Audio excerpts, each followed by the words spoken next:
and welcome to another edition of County Counts Countdown. It's going to be a little bit of a shorter version, but don't worry, we will see you guys back again at 4:45. Today's March 11th. My name's Chloe G, and I'm here, as always, with our PIO Hannah Nichols. Good afternoon. Thanks for having me, Chloe. Of course. We are here before the Community Services and Land Use Committee. And we just wrapped up the Finance Administration and Economic Development Committee earlier today. So, Hannah, would you like to tell us a bit about some of the agendas that we're going to be seeing coming up in these next couple meetings? Sure. We've got a full afternoon this day. And so at 3 p.m., we're preparing for the Community Services and Land Use Committee meeting. And on agenda, we've got the presentation, which I'm looking forward to, for the St. Helena Villa Housing Project. We'll also have a vote on the provision of funds to procure a conservation easement on some parcels of property in Jasper County that are collectively known as Gregory Neck. Finally, we will see the committee consider funding due diligence recommendations from the current Green Space Committee professionals. Coming up at 5 p.m., we hope you'll stick around. We've got our regular county council meeting. The consent agenda has a couple of items originating from the Finance Administration and Economic Development Committee and the Public Facilities and Safety Committee. And then on their regular agenda, we have several items relating to the conveyance of property, some lease agreements, as well as 2 amendments to the County Code of Ordinances. And most notably, can you not hear me? Most notably, we'll also see the possible approval to accept the Transportation Alternative Set-Aside Program Fund grant from the U.S. Department of Transportation's Federal Highway Administration. This grant would be an 80-20 match to fund the Alljoy Road Sidewalk Pathway Project. As usual, County Council meetings also include the Administrator's Report, proclamations, liaison and committee reports, as well as public comment. We have 2 sections of public comment in every meeting so that citizens can have the opportunity to address both agenda and non-agenda related items. That's great, Hannah. Thank you. Our apologies. The mic unfortunately died, but thankfully we have this one so we can keep this going. We do have an exciting event tomorrow happening. The Passive Parks Naturalists will host a trail talk starting at 9:30 a.m. at Widgeon Point Preserve. This event is free to attend, but the Naturalist does request that you RSVP by calling 843-592-0941 or email destiny.rains@bcgov.net. We did have another event, but it unfortunately is already full. So that's not unfortunately. That's a great thing. It's a great thing when we have people who want to attend events in Beaufort County. So we're looking forward to more compost talks, more education, and more outreach. Yes, of course. But we do have another announcement to make. The newly renovated and updated Charles Lynn Brown Center will host an open house for the public on Saturday, March 16th from 11 a.m. to 1 p.m. with upwards of $520,000 in improvements since 2021. The Charles Lynn Brown Center now offers updated facilities and spaces for residents to engage in a variety of recreational activities and programming. Members of the task force and staff from Beaufort County Parks and Rec and Capital Improvements Department will be on hand to conduct tours of the facility at the open house.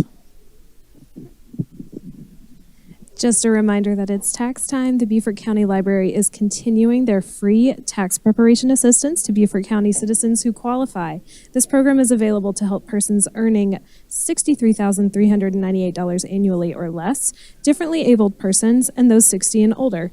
The Low Country Volunteer Income Tax Assistance Program is offered in collaboration with the Beaufort County Human Services Alliance and United Way of the Low Country. For more details or to schedule your appointment, please visit aarp.org/money or call the Hilton Head and Bluffton Branch libraries. All right, and that is all the time we have. But don't forget, you can always check out the latest Beaufort County news on our website at beaufortcounty.sc.gov and follow us on social media. Thank you.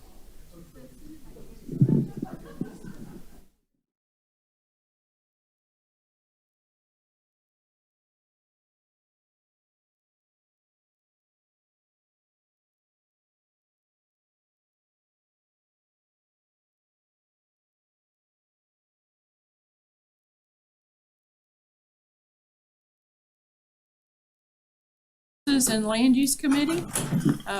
Please stand for the Pledge of Allegiance.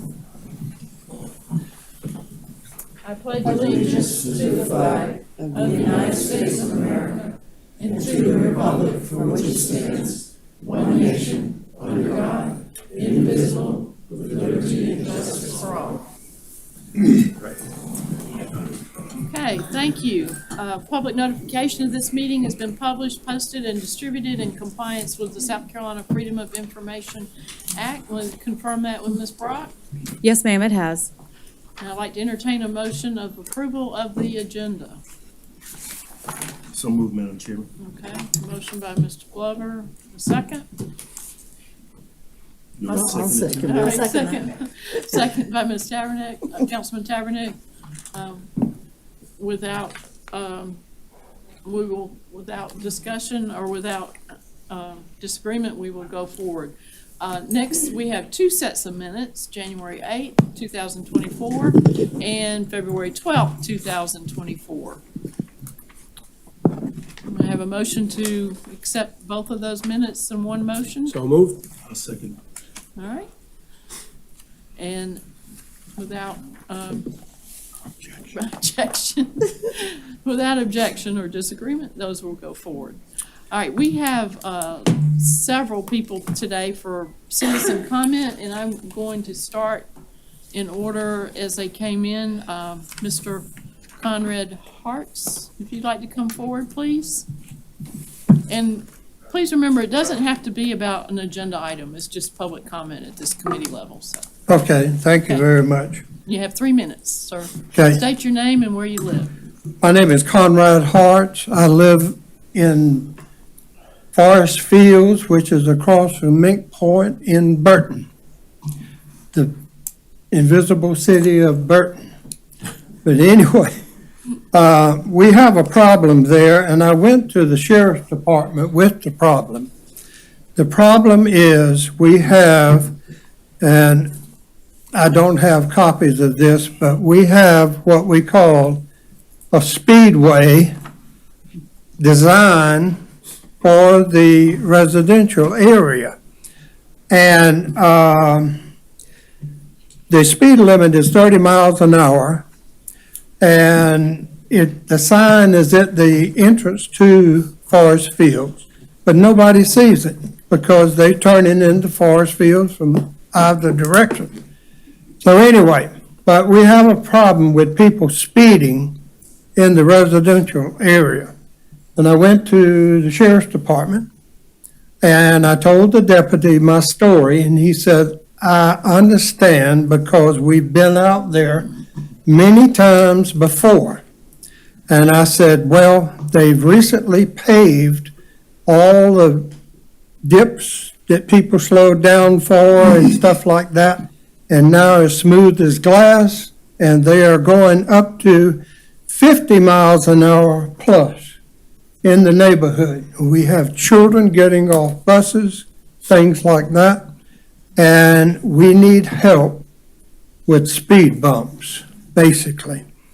And the deputy told me, he said, go to council. So I'm here. And that's why I'm here. We need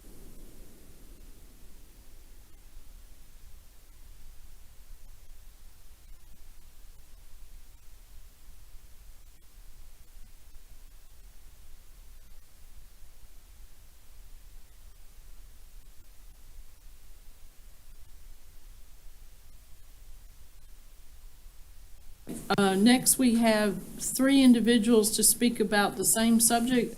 Sarah Reynolds, Sandra Renee Smith, and Ken Dalrymple. And this is... Madam Chairman, could we get a copy of that from Mr. Hart? Oh, sure. Can we get a copy, Mr. Hart, before you leave? Can we get a copy of that map? Yes. Thank you. Was it repaid by the state, or We can find that out. we'll find out?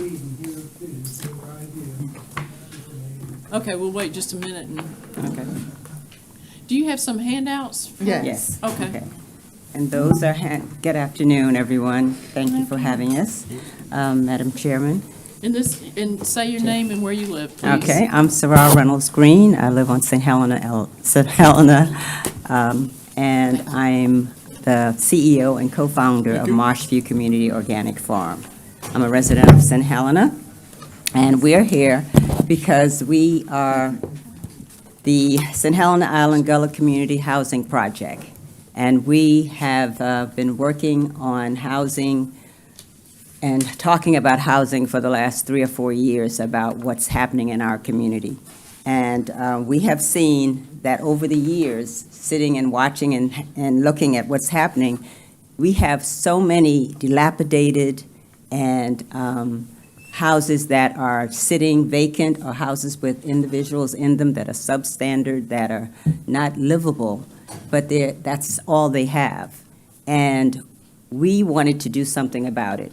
And we found out that that was a problem because we have a home cooked meals program. And the delivery drivers were taking the meals to these seniors and other individuals in the community, and found out that it was hard for them to even get up on the steps because it was so unsafe. And when they got to the steps and to the porches and inside the house, they saw so many things that they felt that they need to let someone know about it. So they came to us and they told us about it, and so we really pushed to start something. And in 2023 of November, we did start, we did it in November, our first housing repair program. We repaired an individual septic tank. That only took about 4 or 5 hours. But we had one lady that had been on our record for repairs for 2 years.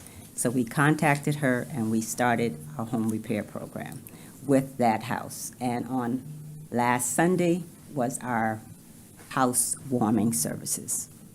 And I want Renee to give you some background information as to how we got to that and what the process we went through to make sure that, and she's here with us today, Miss Dolores Simmons. Would you stand up, Dolores? I can handle this. I'm sorry. Okay. Okay. Now, you had signed up for public comment, but I think what you're getting into is your actual presentation that Yes. you're going to have 10 minutes for. Oh, okay. So why don't we wait for your actual presentation till we get to it on the agenda? All Okay. right then. Yeah, does that sound good? And then we can ask questions, okay?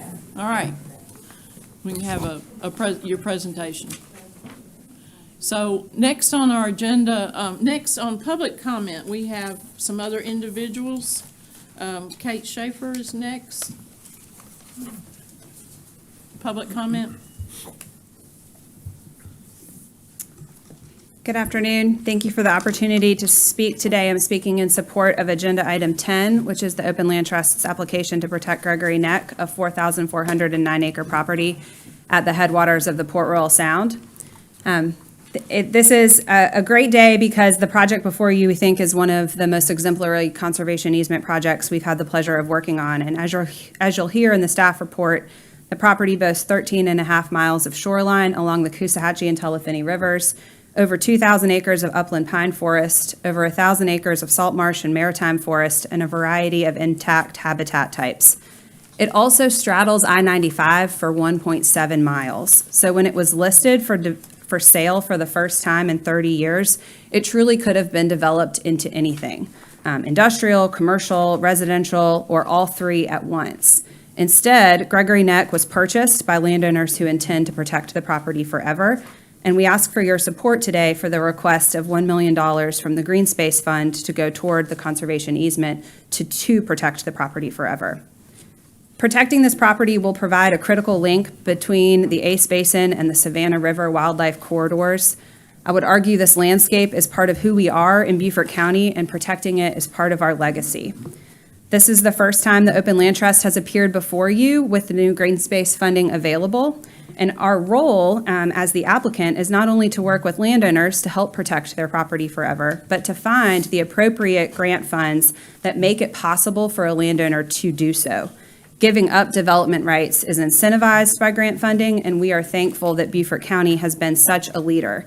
from the rural and critical funding to the green space funding. And we'd like to highlight a couple of reasons how protection of this property benefits us all. First of all, it benefits water quality downstream, which, if you're upstream in the Port Royal Sound, is all of us in Beaufort. This area is growing rapidly, and the property has been identified as one of the highest priorities properties if we intend to protect water quality. Development of roads and rooftops would degrade the water that flows down to all of us if incompatible development were permitted. And if developed, I'd argue no amount of stormwater regulation would be able to maintain high water quality, that land protection is really needed to do so. It prevents incompatible development at the Marine Corps, and you'll hear more about that, building on the successful 20-year partnership with the Rural and Critical Program. And it sets a standard for partnership, because to fund this easement, we are not only requesting funding from you all, it will be matched with other partner funds, including the largest ever Department of Defense grant to the tune of $6 million and landowner donation. Beaufort Green Space contribution is only 7.4%, which reflects a remarkable value for the taxpayer. And Jasper County has also written a letter of support. I believe from a policy perspective, this project sets an incredible new standard for the Green Space Program, because it's an example of how the program builds upon the best qualities of the Rural and Critical Program. Partnership dollars are maximized, conservation and economic resources are protected, and a regional approach benefits everyone. Thank you for the opportunity and for the extra 10 seconds. Thank you, Michelle. Thank you. Okay, next is Ms. Catherine McWilliams with the Nature Conservancy.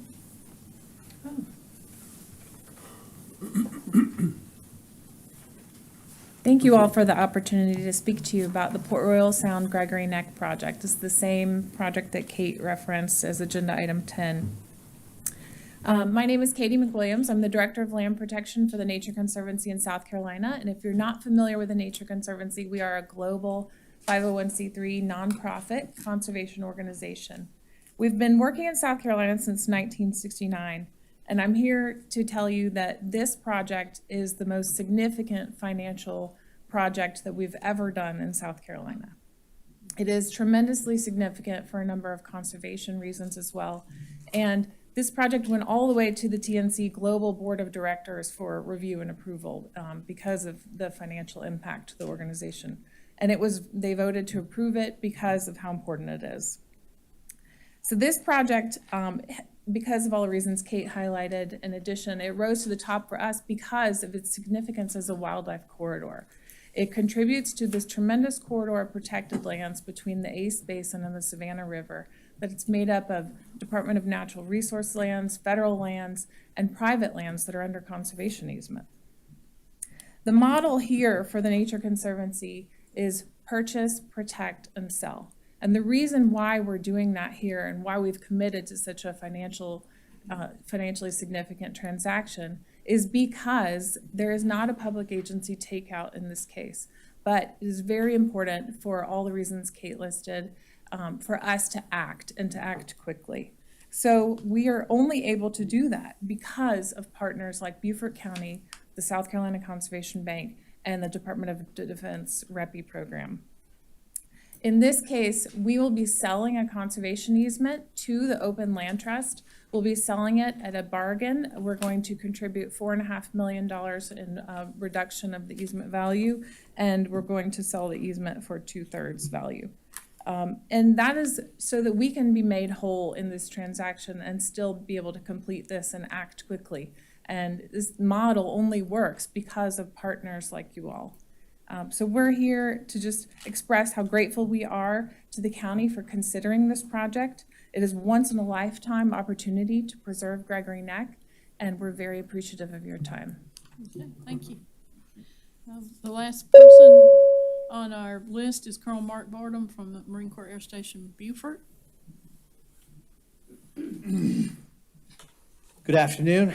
I'm Colonel Mark Bardham, Commander of Marine Corps Air Station Beaufort. Thank you for allowing me to discuss the benefits that the Gregory Neck project provides to the air station and the military as a whole in the Lowcountry, preventing encroachment and incompatible development, as well as increasing resiliency on the air station, as well as in the community where most of our Marine sailors, our civilian employees, and their families live, is critical to maintaining and preserving the military mission and the assets that support it.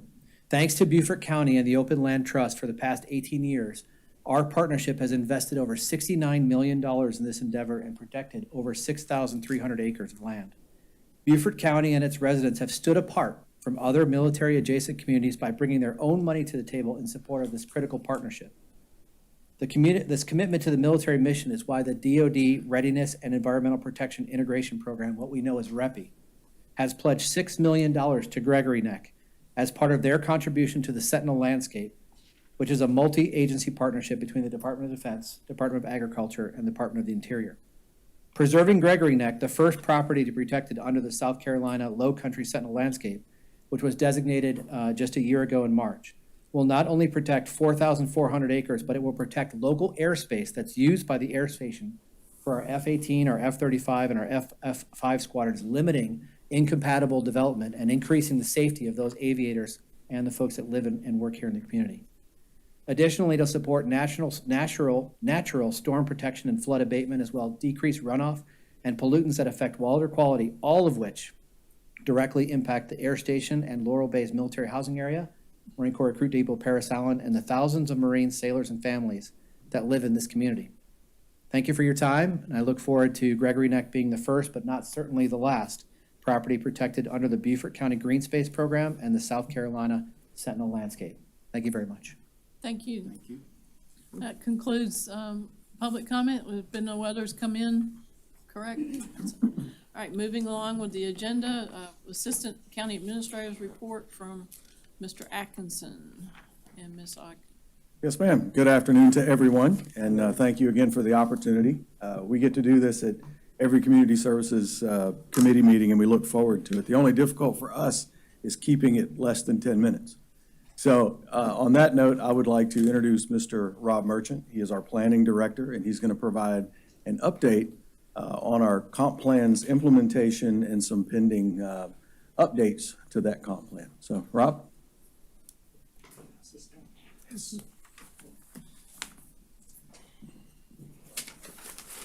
Well, good afternoon, and I'll try to keep it to 10 minutes. So, thank you for the opportunity to speak about some of the things going on in our department. The first item, which I'm handing out right now, is actually something that our Planning Commission requested from us. When we, several years ago, embarked on updating our comprehensive plan, one of the things that we really wanted to make sure is that this was a living document, that the plan was not only user-friendly and easy to read, but it had clear goals and objectives that could be accomplished rather than, a lot of fuzzy language. Because often comprehensive plans get criticized for you spend a consultant, have a few meetings, and then it sits on the shelf. And we very much would like this to be a document that really guides our decision-making. And we're pleased to report that we went through each of the items and recommendations that we've done a lot of work in implementing the plan. And so that this document, it's basically a spreadsheet. It has all the recommendations from the plan and the current status. Some of them are items that are well underway. Some of them are things that, maybe it's a very long ongoing process, but it shows that some progress is being made. And I realize that there's a lot of information there, but just a few highlights, just to give you an idea of the scope of what is in our comprehensive plan. We have about 10 chapters. First one, natural environments. We've done a lot in revisiting some of our ordinances. The concern was we may want to protect natural resources, but are these requirements working for us? And of course, land preservation, you're all aware. The county made a big, bold move about a year ago, and the program is well underway, our green space program, which of course kind of a monumental day today is the first actual project coming forward. And other items such as, our cultural resources. We revisited the Cultural Protection Overlay District. We're currently in the process of updating our above-ground survey of historic resources. We've established and are underway with the Regional Affordable Housing Trust Fund. We have done a lot of work planning and studies for transportation to put us in line to make necessary improvements to, basically improve quality of life and keep up with growth in our area. Many trails and pathway projects. One currently underway is connecting Laurel Bay housing to the air station and connecting the Spanish Moss Trail. Many of our county facilities projects, libraries, the law enforcement center, all of these things are items in the comprehensive plan. And then finally, land use. Really, the work that we do in our department, the day-to-day permitting, enforcement of the zoning ordinance is a major component of the implementation of the land use chapter, in addition to some of our joint work with other municipalities in both the northern part of the county and in the Soloco region to work together to have a shared vision for future growth. So, I'll give you all an opportunity to read through the documents and, please feel free, as we move forward to, if you have questions about projects or see anything in there that concerns you. But what we're hoping is that this becomes an annual process. It's been 2 years since the adoption of the comprehensive plan, an annual process that we go ahead and go through the document and update. We really appreciate it. I was at the Planning Commission meeting when you presented it, and there were a lot of questions at the Planning Commission meeting. I think they'd had a little bit of time to digest it, and if any of the committee, anybody here has an immediate question, but I'd like, if we could, after, maybe at the next community services, we could bring it up again to see if, after people have time to look at it, some more questions. But does anybody have some immediate questions? Yes, ma'am? So I'm looking under housing, because it's been the topic of conversation for us for workforce housing, and we just budgeted ATAX funds for that. So I'm looking at H 1.1, create affordable housing location criteria. So every time we talk about workforce housing, and you can throw in affordable housing, it comes down to changing the zoning. Okay, most of the times the developer wants to upzone, increase the density to make it effective. How does that fit in here? Because, I just watched the Planning Commission the other day. There was workforce housing in there, but it was turned down. So how does that incorporate in this plan? Well, I think that's a good question. Part of it comes down to our land use vision is really supposed to, we would like to see more affordable housing and workforce housing located in those places that have the existing infrastructure and road network to support them. And so we've been, and not to get into the individual projects, but we've had requests for upzoning in areas where it was either zoned rural or it was zoned something that was not conducive. And our land use vision is, and I realize that we're a growing county and things change, but it's supposed to be, a vision for how we grow over time. And so when somebody's proposing development in an area that's not zoned for it, sometimes it's sending a signal that this is, if we're deciding locational criteria, this may not be the priority, based on the availability of infrastructure, roads, the distance to employment areas, services, and those types of things.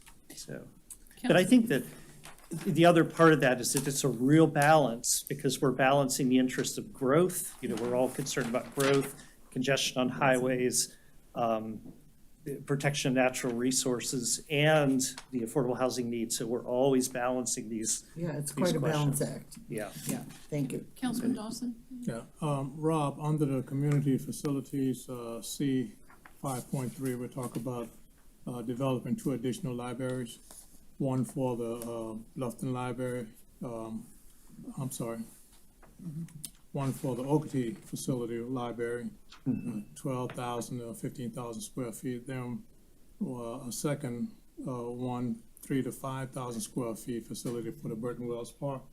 And I've been having discussions over the last year or so with Chuck and the Burton community as far as building this library.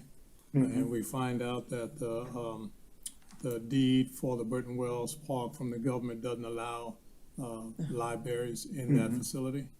And so it's spelled out in here that it says in the Burton Wells Park, so that needs to be corrected.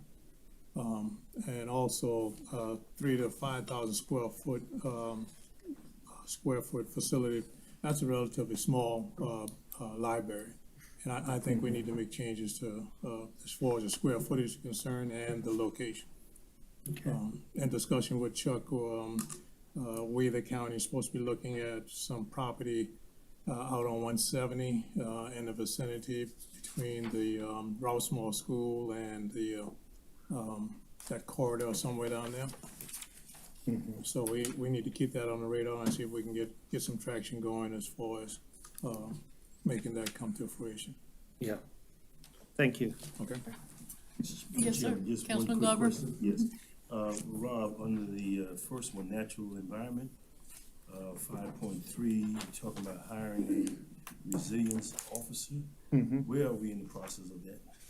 Well, actually, I was going to get to that with the Oh, next wait, part yeah. of the presentation, but not quite there, but we're taking some baby steps. Okay. Yeah. Yeah, with all the sea level rising coming up, I think we really need to start planning for that. Yeah, thank you. Okay. Any other questions? Okay, well, I have two additional items. Another item that we looked at the Planning Commission last Monday is the planning department is bringing forward, or actually the county staff is bringing forward a resilience element for our comprehensive plan. While we were in the process of updating our comprehensive plan, which was adopted in 2021, the state took action to require additional element in comprehensive plans based on some of the concern about the storm activity we saw in the last 5 years. So they created a Office of Resiliency at the state level, and they required that to be a chapter in the comprehensive plan. Our comprehensive plan currently has that item, resilience, as one of the themes that's woven through the document. But what we'll be bringing forward in April, which was the Planning Commission looked at last week, will be an appendix to the comprehensive plan that takes all those recommendations and outlines the strategy. And so when I say resilience, that's a planning term that's really been used over the last 10 years, but it really deals with the ability of a local community to respond to a disaster or to threats to the environment, to plan ahead so that when we are hit with an event like that, we're able to bounce back quicker. That's the whole idea of resilience is, you heal faster. And so this document will outline those steps that can make us stronger, especially if we're dealing with a lot of unknowns in the case of increased storm events, rising sea level.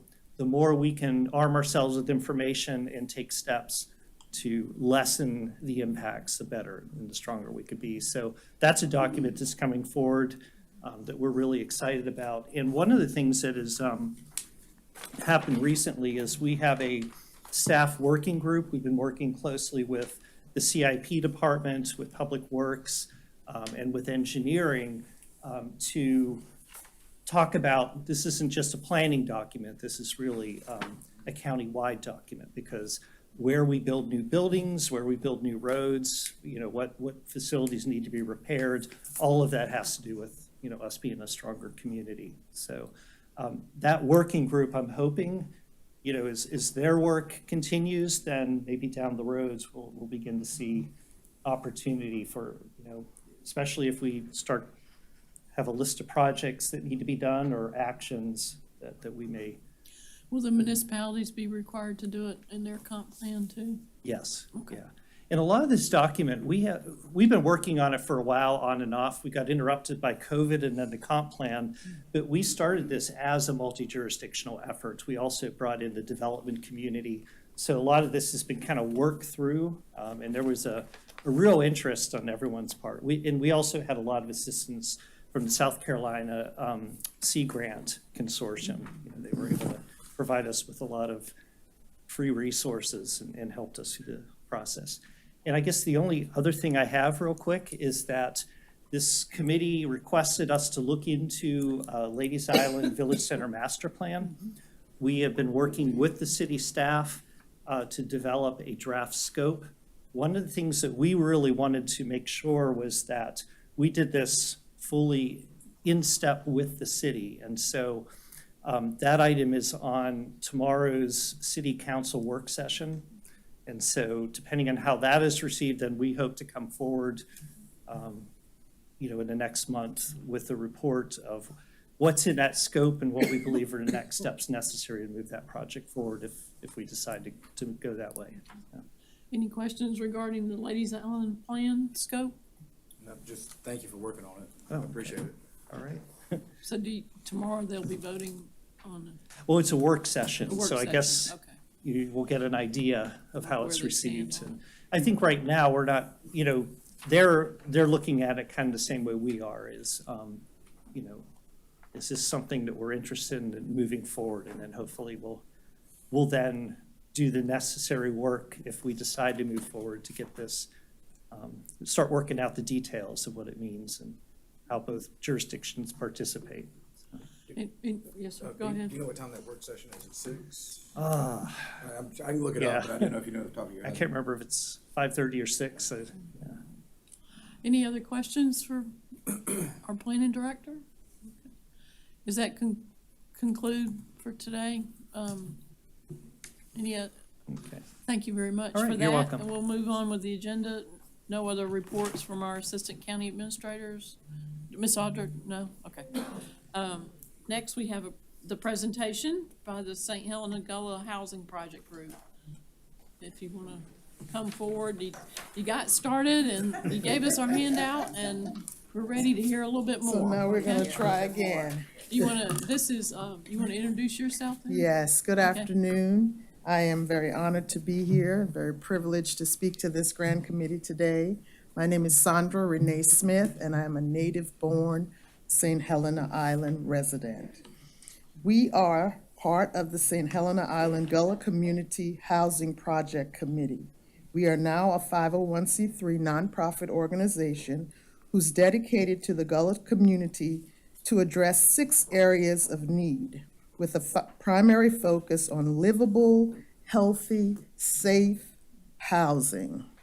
Now, in addition to housing, we are concerned with other areas, the degree of hunger that is plaguing our island among our seniors and children, lack of education, which seems to be resulting in a throwaway generation by our school district, lack of access to health care, and especially to mental health care among both children and adults, resulting in issues of suicide and attempted suicides like we've never witnessed in our community.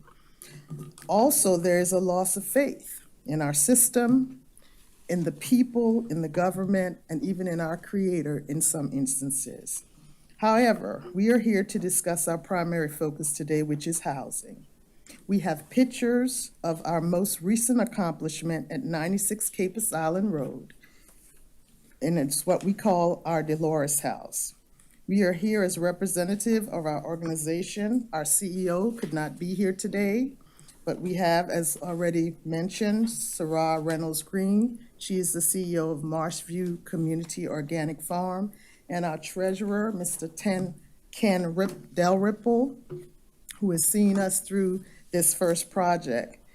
We are grateful again to be here and be a part of what is going on and to share with you the critical need for housing and the support that we need for homelessness in our community.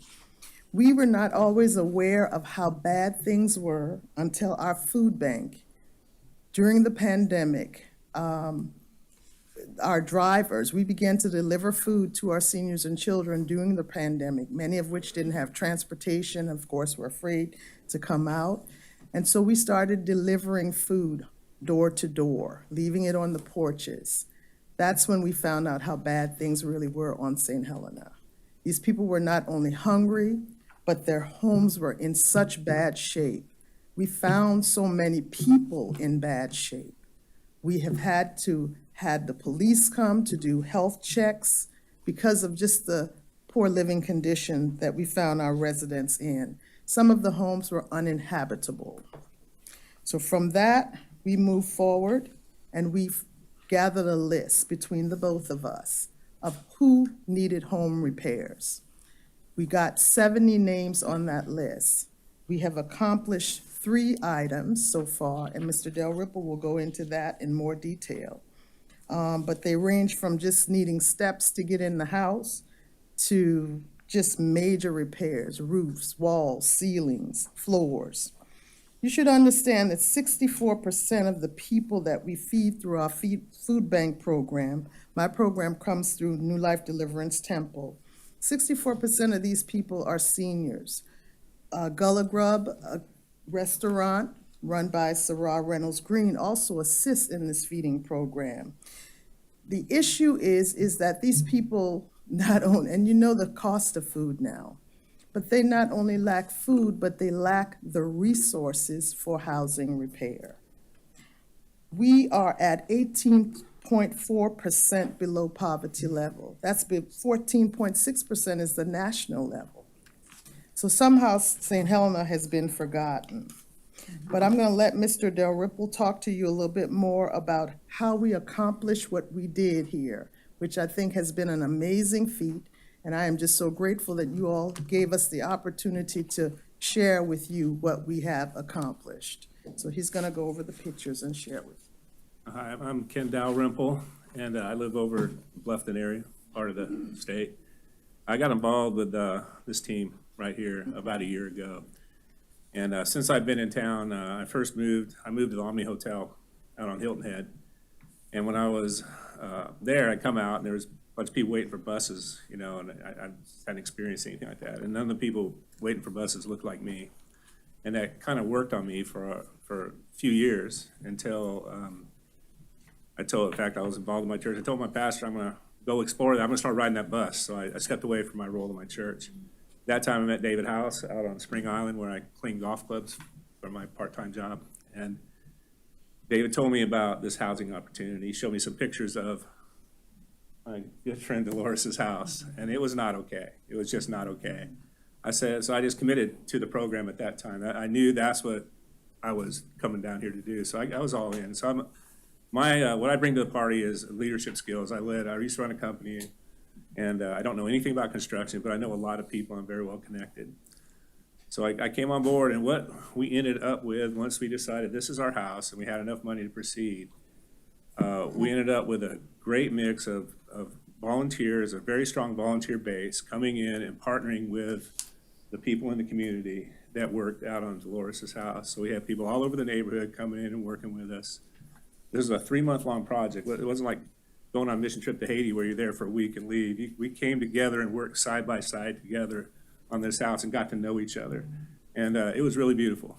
And we got the house done, so we were able to work with the local community, hire local labor. So we're creating jobs on the island. Our sheetrockers came from the island, our AC guys came from the island, and other workers came from the island, combined with a big, strong volunteer team.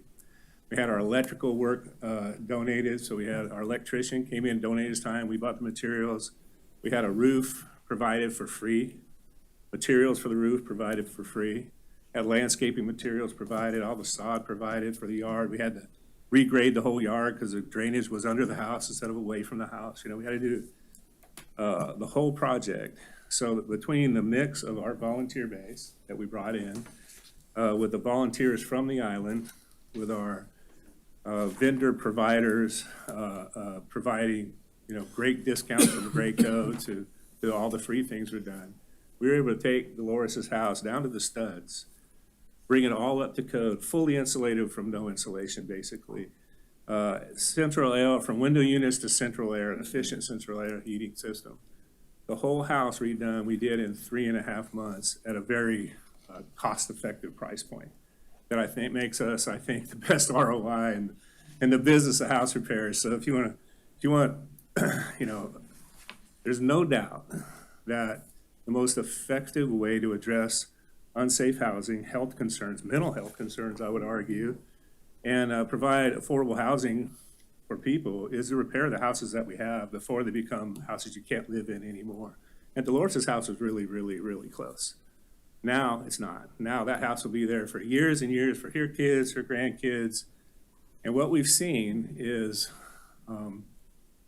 you know, when you're in an environment like, you know, apathy can creep in. All these things can creep in and be tough to snap out of that. But what we see is things starting to change just from one or two little projects, starting to see the spirits kind of lifted and hope being generated. And I think there's a great opportunity for us all over that island. If we can find financial partners to come alongside us, I think we're the best investment for workforce housing there is repair the housing of people who want to go to work. So, you know, we'd be willing to ask any questions you have about how we were able to accomplish And it. y'all have been in touch with the Beaufort Jasper Housing Trust Fund, I understand, Yes, to ma'am. apply, because you had done all this without their help. You have since been in touch with them, is that right? yes, ma'am. Okay. I'll open it up for questions. I have a question, Mr. House. Our church over in Bluffton did something similar to this. They took the children, the kids that were out of school during the summer months, and they had them go around to senior citizens home and help them fix them up. Do you have a contact number? I'd like to sit down and talk to you Yes. about some of the ideas that our church did. What that church are made- you in? My name, pardon me? What church was that? Bluffton United Methodist, I'm sorry. Yeah, there's a lot of very generous Yeah. churches over Yeah, there. I think a lot of the Yeah. Methodist churches do Second But our Hatchie. Yeah, we would love to do that, and we've had, Do you have a contact number or email address or something? I can yes, get ahold ma'am, of we you? will get it to you. Okay. Sure will. There's we've had, another thing I found exciting is we had as many volunteers on day one as we did on 3 months later. We had a growing enthusiasm. We had a day the other day, we brought a visitor in, and they said, well, what, you know, do you have all the furniture you need? We didn't intend to, when we did this, to put new furniture in the house, you know, but people just wanted to bless Dolores. We had our volunteers were cleaning up and just getting it ready for her to come home for Sunday. And a couple came through and they just saw what we were doing in the house and they walked out and I told and they said, well, what do you need furniture? I said, no, all we need is a couple more mattress and box springs. That's what we told them. And they left and I told my volunteer team, you watch, I'll get a text before the end of the day and we'll have mattress and box springs. And sure enough, the next morning I wake up and they Venmoed me $500. I went to Walmart and outfitted their grandkids' room with 2 twin bed and mattress and box spring. So there's an excitement about what we're doing. It's a people catch they catch it, they get it, they get the fear, they want to be part of it. So we expect on our next project to have the same participation that we had on the last one, have the same cost-effective cost management that we had on this one, be on the next one. There's no reason for us to think we won't be just as effective next time and have the same kind of results. We've got a question from Councilman Lawson. Yeah, two things. One is obviously I think what you're doing is incredible, so thank you for your time and effort. I guess on our side, on the finance side, is deciding, trying to figure out how to finance it, because for us as a county, we can't spend money on. Right, but we have contributed to the Beaufort Jasper Housing Trust Fund. Correct. And they can apply to them. Well, that gets the second point. The second thing that happens is, or part of it is, I know that Jasper County Neighbors United, which is out in Hardyville, they've been doing this for 15, 20 years. Ted Moyd, who's still the president out there. And they get federal funds and state funds that they are using then to do this same thing you're talking about. They have a program and they have, I don't know how many people they've helped now, but again, out in the Jasper County area. So again, if you've already talked to him, that is wonderful, because I know that they've had that program and they're a nonprofit as well. Yes, to your question, we did apply for some grants along with Ted Moyd and his organization through the South Carolina Regional Crescent Grant. And we didn't get the funding, but we were going to try again. But I have to say this, there's a barrier to funding. Funding is out there, but majority of our families are living in heirs property. And most of those regulations and requirements are that you must live in the house or live in the home that you want to be renovated, and you must own it, and you must have a deed for it. That is not happening. Most of them are living heirs in the house. Dolores is the 4th generation heir to her home that she has now. And we have to work with her to take the steps to put that home in her name and her daughter's name. And we are planning on doing that. and that we are planning on doing this. 3/4 of the 70 individuals that's on that list, we've got to do that for them as well. So that is a barrier to getting funding. And the other barrier is the medium income that St. Helena has, which doesn't require them to be a distressed area. And so funding doesn't flow as easily to non-distressed areas as it does to distressed areas. So we thank you for your, Madam Chairman? any Yes, other you have a questions? question? Yes. One quick question. Two things. Thank you very much for what you're doing. We appreciate it. Would you please get your information to Ms. Brock? Ms. Brock will make sure we get that for your next projects. The only thing I have to ask is, if possible, does Dolores, would you like to say anything at all to us? And how you feel? Or I don't want to put you on the spot, but today is a wonderful day to hear this. And, you know, the people listening in might like to hear that as well. But it's up to you. It's Councilman been Dawson? easy for Yes, sir. her. She was displaced for 3 months while we got this done. And she was with her daughter, and that Yes. was a A wonderful wonderful experience for her, and seeing her great-grandchildren. Nice. Councilman Dawson? If I might, I just want to applaud you all as a group for the work that you're doing. It's a much-needed work, and I can see that it's a heartfelt project that you're working, and you're doing it from your heart. And I applaud you for your efforts and the surrounding community and the neighborhood chipping in. To your point about the obstacle of the heirs' property, yeah, that is an obstacle that actually prevent a lot of state and federal funding. However, if by chance you have some residents that are not heirs' property, then the Low Country Council of Government also has a home project, Yes, home sir. remodeling and home rebuilding project as well. So you might want to reach out to them. We can get that information to you, and you can consider that for those who don't have the heirs' property barrier to initiate. Thank you. Okay. Yes, we've done that too. Just real quick, how are you advertising for volunteers? Social media or basically, I want to find out when I can go out there and swing a hammer or whatever We I have, need to do. so, you know, through the initial crew came through my neighborhood, my church. And then when we get on site, it's all of Dolores's neighbors. If they're either bringing us lunch or coming over wheelbarrows and hammers. I mean, there is just a great participation. So, and the same core team that I brought down, it's just, they're ready to go. We're letting them rest a couple weeks, and we have 3 more projects in line that we're looking forward to.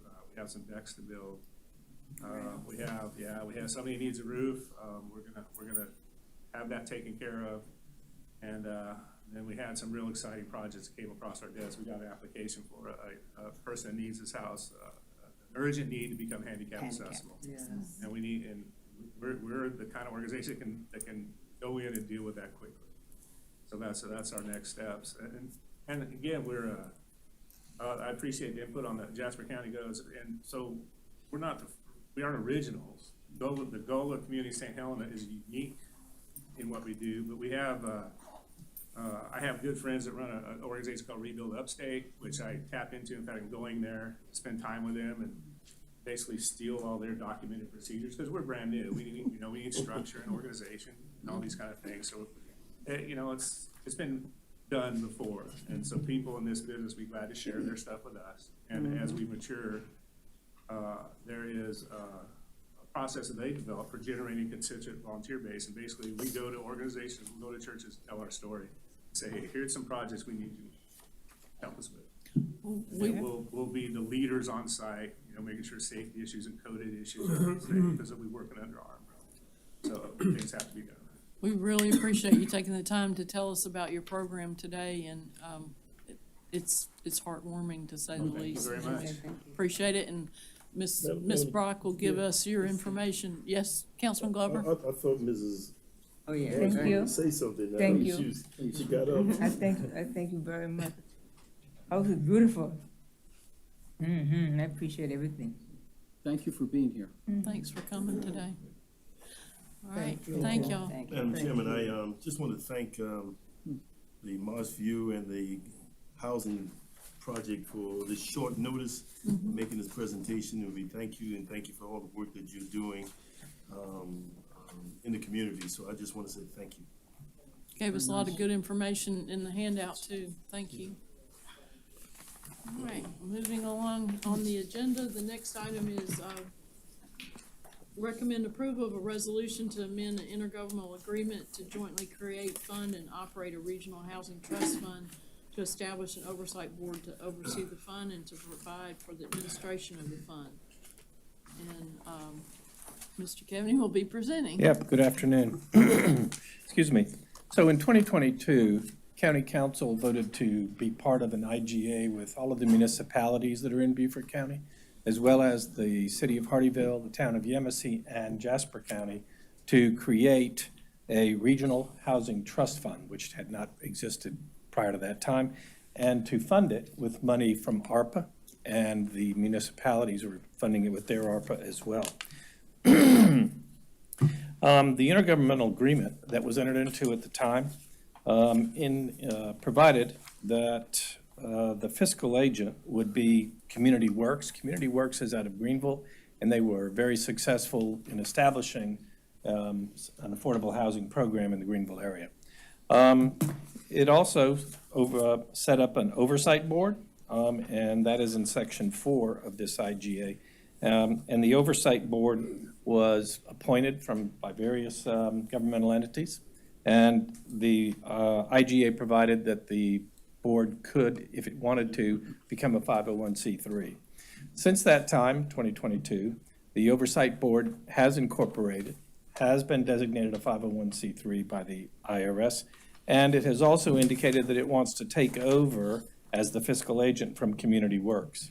So this amended IGA amends the existing IGA in a couple of ways. Number one, with regard to Section 6, it removes Community Works as the fiscal agent and identifies the Beaufort Jasper Housing Trust as the fiscal agent. It also, in Section 4, provides, Section 4C3 provides that the oversight board has become a 501c3 and that they can hire employees and contract with third parties and other things.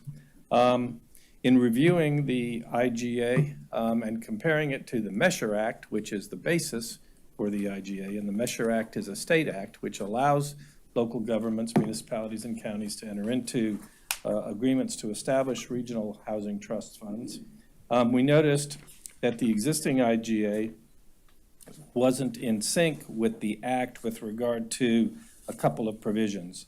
Those provisions, and so we brought it into compliance with the act. That's in Section 1A of the IGA. And we also added a section to a sentence to Section 3B at the very end. And what it does is it sets forth a date by which all the signatories to the IGA will contribute their money to the trust, to the fund, so that the fund can continue to go on. And as I recall, the agreement is for, I think it's 10 years, I think. And so it will expire, 7 years, so it's a 7 year. 7 years, but the chart has 10. Sorry? Yeah. Exhibit 7 A? years, but the chart has 10, so. Section 8, attachment A has 10 years there. I was just, but I saw the first one I saw, or previous one I saw was 7 years. Yeah. 10 years. It's 10 years. It says 10. Okay. Okay. All right. And we tweaked Section 3H simply to refer to the state statute again for the second time. And we changed the word must, which concerns providing annual reports, to shall, because there's a difference legally in those terms.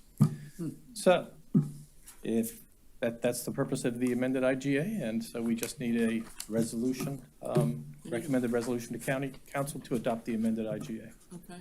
Can I just ask one question? Sure, we Mr. can Kevin? have questions before a motion if you want, but we need a motion too. Oh, do a Right. motion, whatever you know, but my question is, you mentioned it's being funded by ARPA funds. Yes. Correct? Okay. Yes. First year is 3% of ARPA funds. In, for the next 6 years, or 10, whatever it may be, how will it be funded? I saw it in, I put some notes together here, grants. I just want to drill down to, we're going from ARPA funds to, is it going to be ATAX money funding this? It wouldn't be ATAX money, not at this Thank point. you. It would have to come out of the budget All right, good, thank you. Just ARPA funds, perfect. for year one. First year was ARPA. Okay. So we're in Yeah. year There 2. won't be any more ARPA money. Madam Chairman, I'll Yes. make the motion Okay. to approve this resolution to amend the IGA, And pass it on to full council. pass it to full council. Do I have a second? All right, Councilman Dawson, second. Open for questions and discussion. Yeah, you just answered ARPA, and then the next few years, how Have is to it come being over funded? budget. I mean, I'm a. Budgeting, I guess. Yeah. Out of the Line general items and fund, I different would funds, think. general funds, and. I would okay. think the general fund. Yeah, good. Okay, no way tax, okay, that makes sense. Thank you. Any other questions or comments?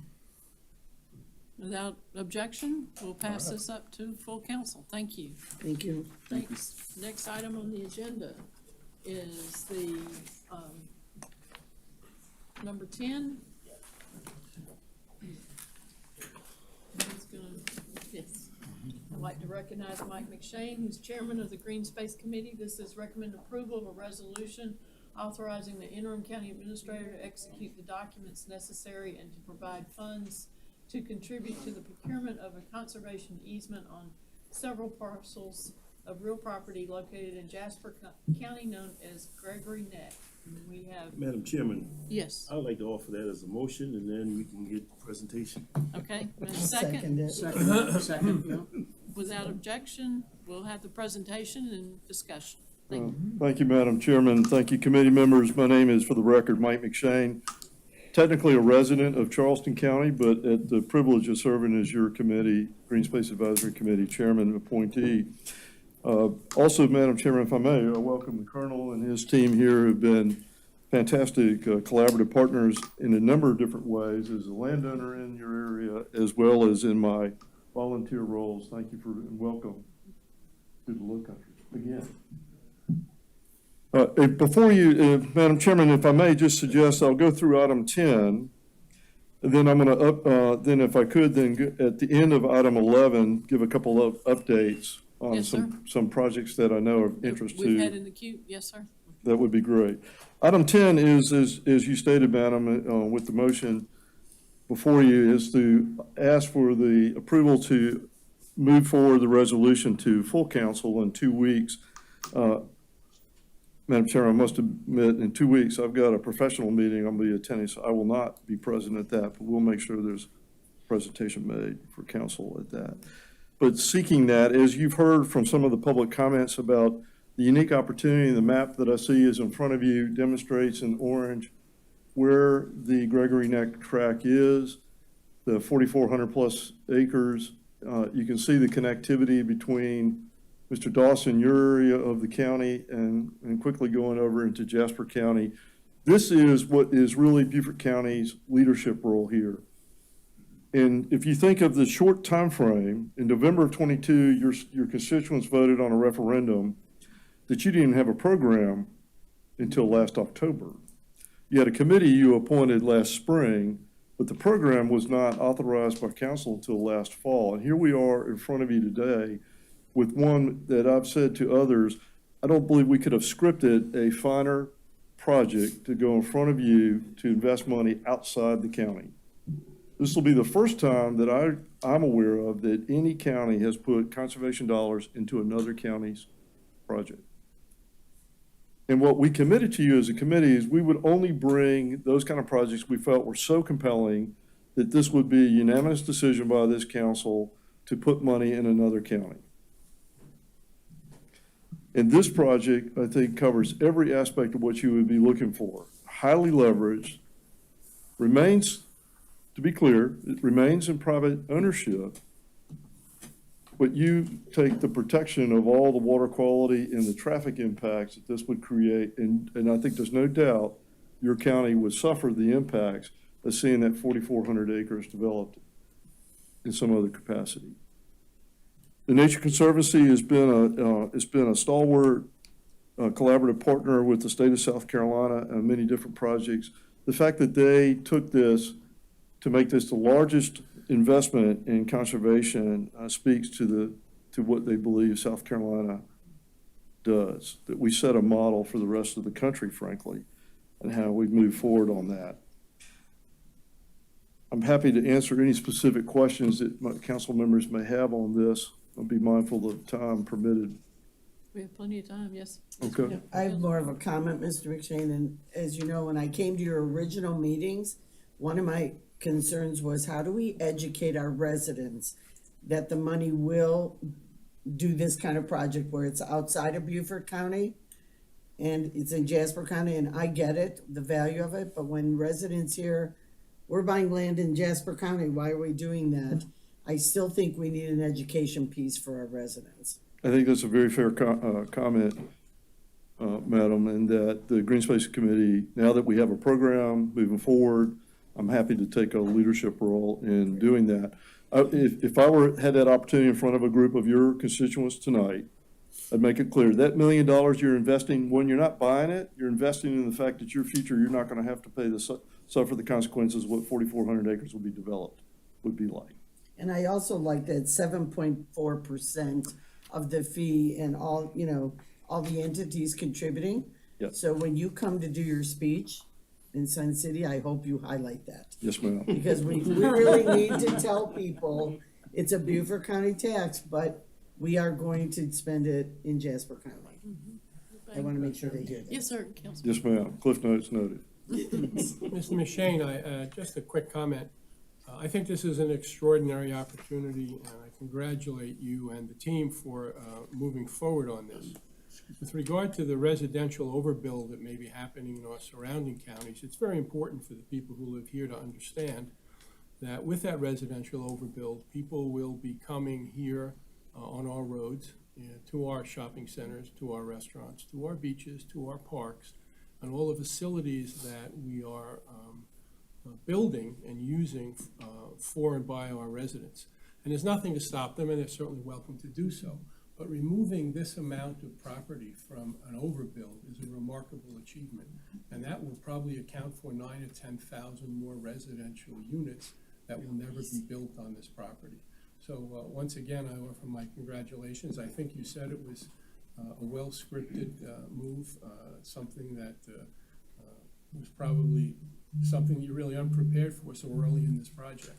But to spend only $1 million on a project that's close to $9 to $10 million is certainly quite an achievement. So my thanks to all of you for what you've done here. I appreciate that, sir. Early on, and I made the commitment that we would try to take the $100 million that your residents have voted to tax themselves and leverage that to the point where really, to me, successfully measure when we see a full $100 million impact. Here, we take $1 million and you get a $35 million impact. What it also does is the reason why I believe the Department of Defense and the state of South Carolina were interested in working with you on this, because you put money into this. And the reality is, in a competitive system, you've got to be able to do that. I also think this will set a benchmark for your colleagues in other counties to look at how they might facilitate their own programs going forward. Because it's a fair question. To your point, why are we going to put Beaufort County dollars in a Jasper County site? Well, frankly, they need your help. You do get a benefit from this, and I think you display a model by which they ought to be looking at as well and show how this really works. Councilman Larson.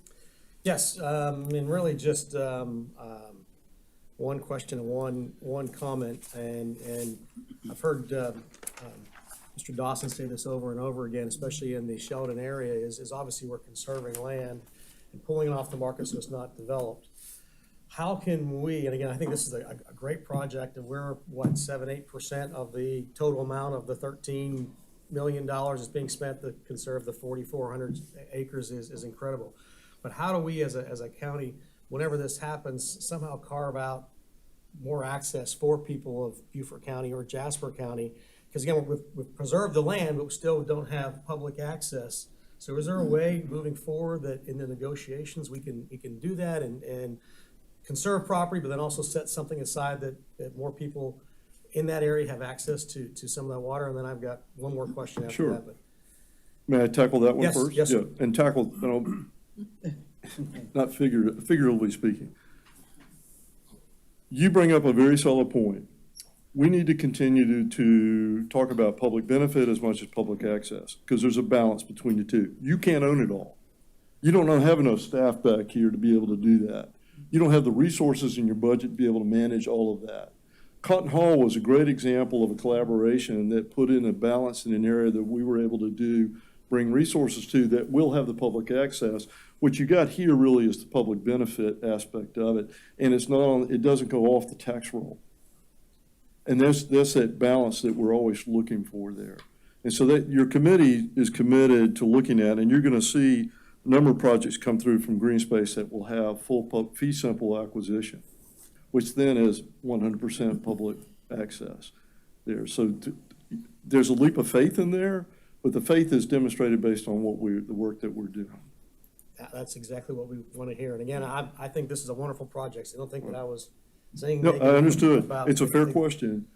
Public benefit and public access do not necessarily mean the same thing.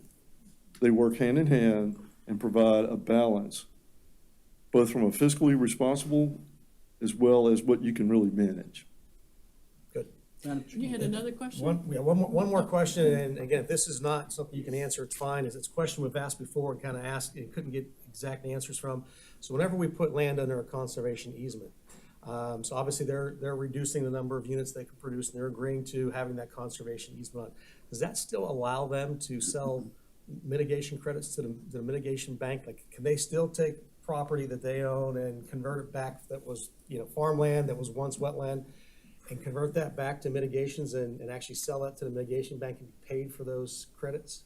It makes it very difficult for a landowner to double dip. I think that's what Okay, you're that's my really question. fundamentally Yes. asking is, can a landowner double dip? The reality is, on a mitigation bank that goes through an entire review process by both federal and state agencies, would know right away this property has a conservation easement, and I'd suggest it would have a very limited chance of ever being agreed to put any type of additional mitigation bank instrument on top of that, for that. This is a negotiation, not a regulation. This is what I think why conservation easements balance the public ownership. Because this has simply been a negotiation with a willing landowner to limit what development can ever occur on that property. This does not take a regulation to go through and try to demand that 4,400 acres has some type of responsible limited development.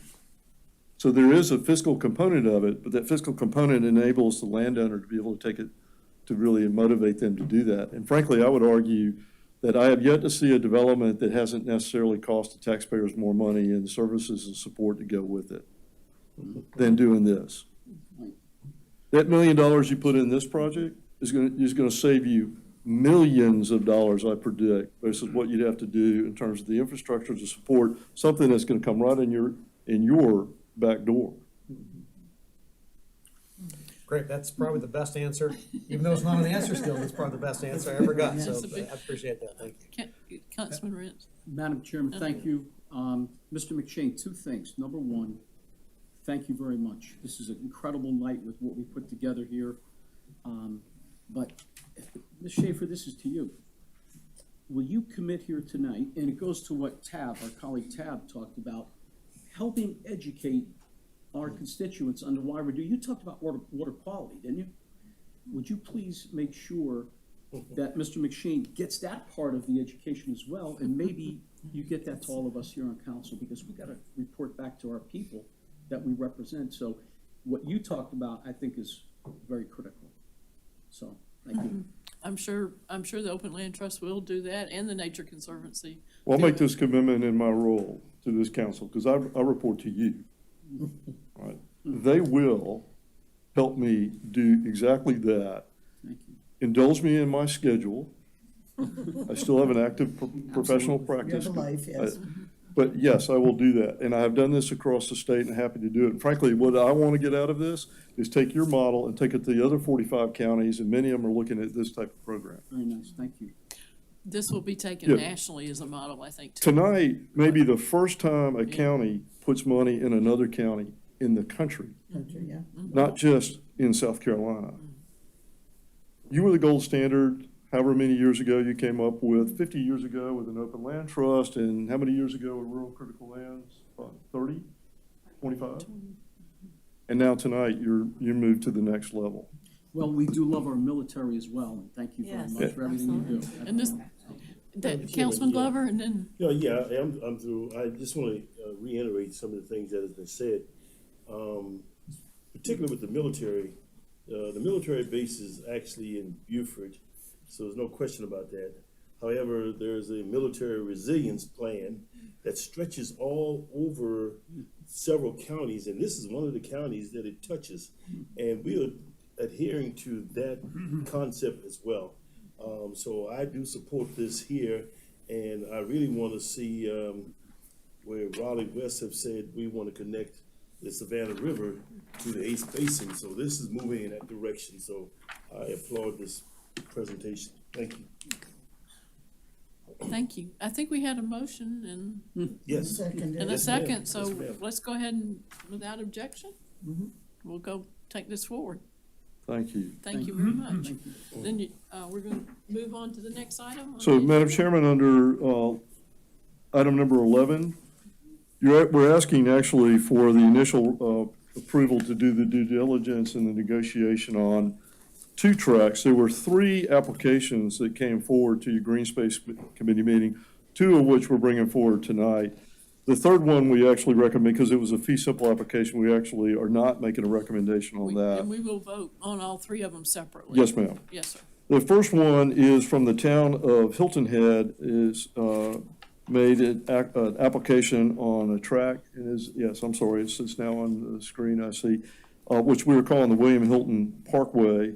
Is to pursue just simply the due diligence. Is just as a general reminder, if you approve due diligence and negotiation does not necessarily mean we come back with a recommendation to go further. It just gives us the ability to limit what we spend, but to be able to get the, really to make the decision to make an intelligent recommendation back on the application.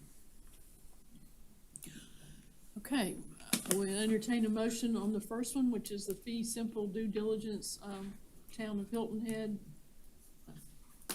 jurisdiction. I'll make So the moved. motion. I think Tom made the motion first, I'll second it. seconded. Thank you. All right, any discussion regarding, this is just to do due diligence, so.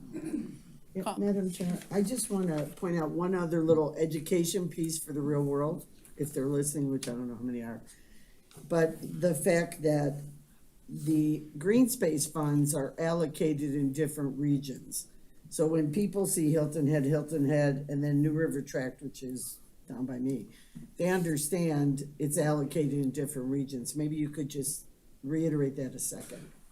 Yes, ma'am. In the program that we brought forward and the council approved, we talked about equity and how we look at the 4 regions based on that. And equity is admittedly a very broad definition here because we're dealing with different values south of the Broad versus north of the Broad. That's just the reality of the markets, as well as availability, in that. So it wasn't to just say we're going to take and divide up the funds by equal metric, that we are looking at how we can apply those applications that come to us.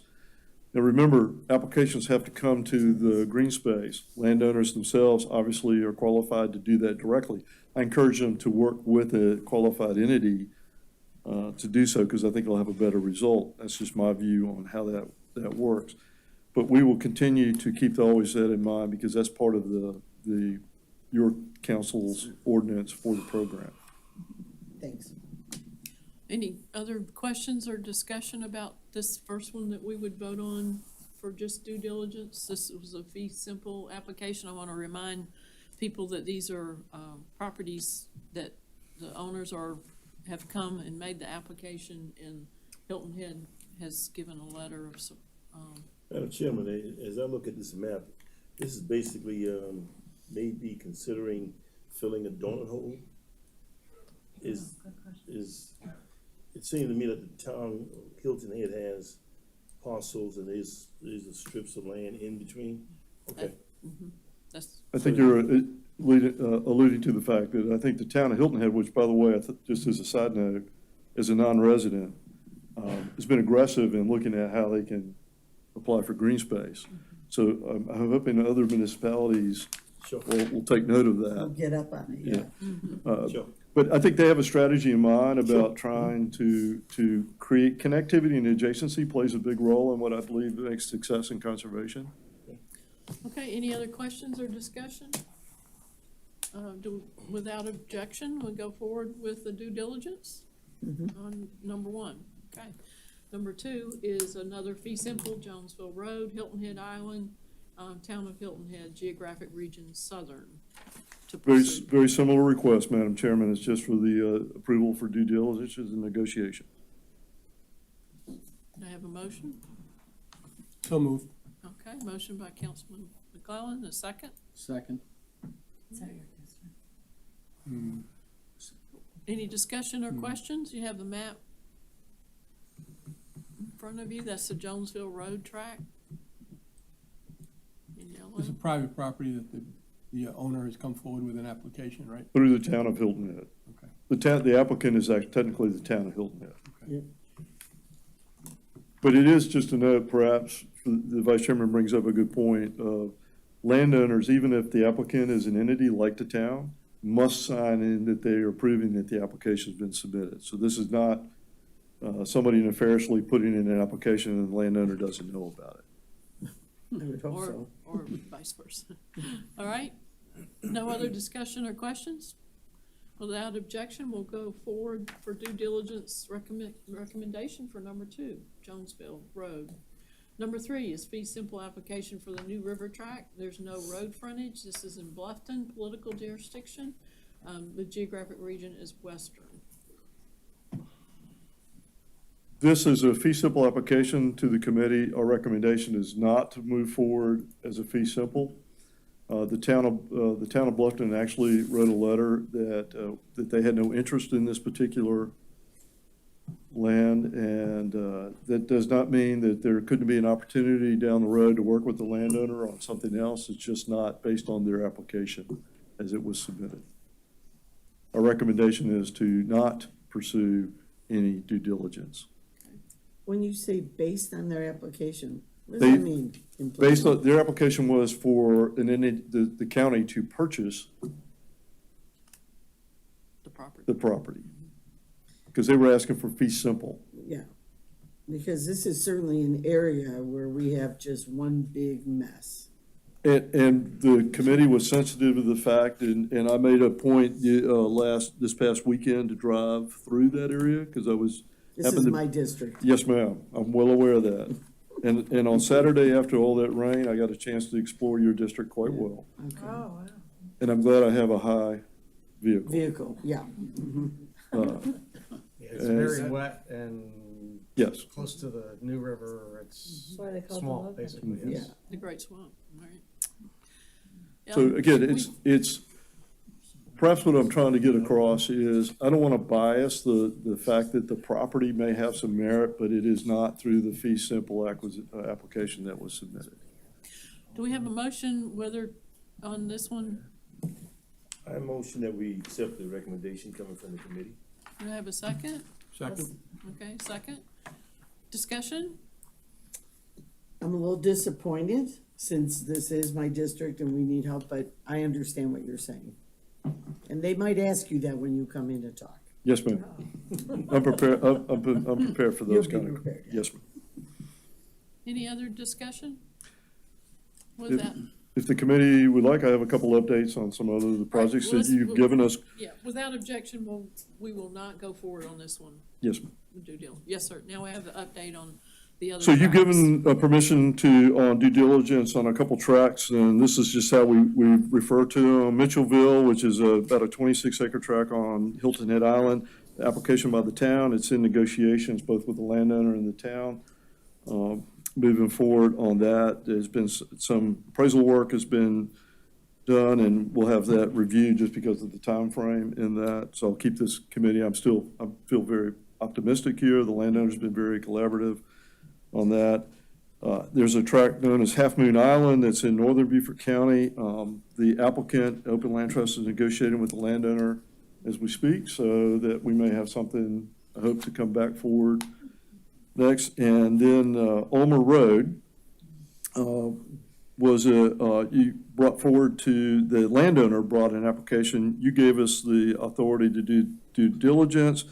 Thank you to the administrator. We have a law firm now representing green space that we can work through on all of these, but specifically there was to, we made a commitment to either review the appraisals that have been currently submitted by the landowner or even reserve the right to request and contract for our own appraisal. And I think that's where we are at that point. As anybody understands, in the markets, appraisal surveys, et cetera, are taking a little longer than most of us would like to have. So I asked for a little bit of your indulgence that we're working through those items, but I felt compelled to keep the committee informed of where those are, because I know there's some broad interest in those particular projects. I'll open it up for questions about those three. Just status. one. Yes, sir. With the Mitchellville 26 acres, on March 1st, 5 council members had a chance to do a field trip at my district, and that was right at the top of the list. Is there anything this council can do to help you solidify air property discussions or whatever it is that you need from us? I appreciate you bringing that to the point. There is, there's some legal work needs to be done because of sort of the ownership of that particular tract. I don't think council could do any more than they've already done. Your county attorney staff is, and our new law firm are going to be very helpful in that. I think that we'll get that. I'll look to Tom real quick. I think you were able to work through some things since our last meeting on Monday. Yeah, I was in touch with the law firm, and I also ran into one of the lawyers who are involved with some of the heirs who own that property. So we're going to have to work through those issues. Thank you. You know, it technically is an heirs property. The point to somebody who made the comment earlier about heirs property, they add a unique challenge. And some of us are trying to work through some ways for the state to be able to bring some relief to that, because it affects not just here, it affects really the whole coastal plain. And it's going to take some state work to really help out. On this particular one, I feel confident we'll work through that. And just one more last comment on that. This is a case that is part and parcel to county council agreeing to work with town council on Hilton Head. We've come together, and for the first time in probably a long time, we've done some work together that we had synergies on. And it'd be a shame if that didn't make it through with flying colors. So at any phase of this process, please let us know what we need to do, because that is critical. And I don't want to speak on behalf of my colleagues, but we walked that property on March 1st, and I got to tell you, none of us wanted to leave, I hope. I believe, but I want to go back. we're going to go back. But Mr. Well, Chief, we hope we'll make that the case where the public can go back to that. To be fair, the town put in an application for 100% from the county. Oh. Right? They're- That was more to kind of help facilitate the application process. Doesn't obligate us by any stretch. That's part of the due diligence you put on myself and my colleagues to work through that. We'll come back with a recommendation on what that would be, what the county will invest in that versus the town. Any other questions for him about those three? I said they were aggressive. I would like to thank you and the Nature Conservancy and Open Land Trust and the military for great work on Gregory Neck. I think we're making history, not only in the state of South Carolina, but nationally. We appreciate all your efforts on that. Thank you. Well, I think once this Gregory Neck in 2 weeks, presuming council moves forward with your recommendation, is really newsworthy. Yes, sir. Absolutely. I mean, this is, pardon the expression, this is campaign newsworthy type action here. I was going to say, I certainly hope we publish this with the full information about it, so people understand why it's newsworthy. And I'm open to work with some strategies with our partners on how we could script something, I've used that term earlier, that could become part of that education. Mm-hmm. I heard you. Got it, thanks. Okay, thank you. We are adjourned. Thank you.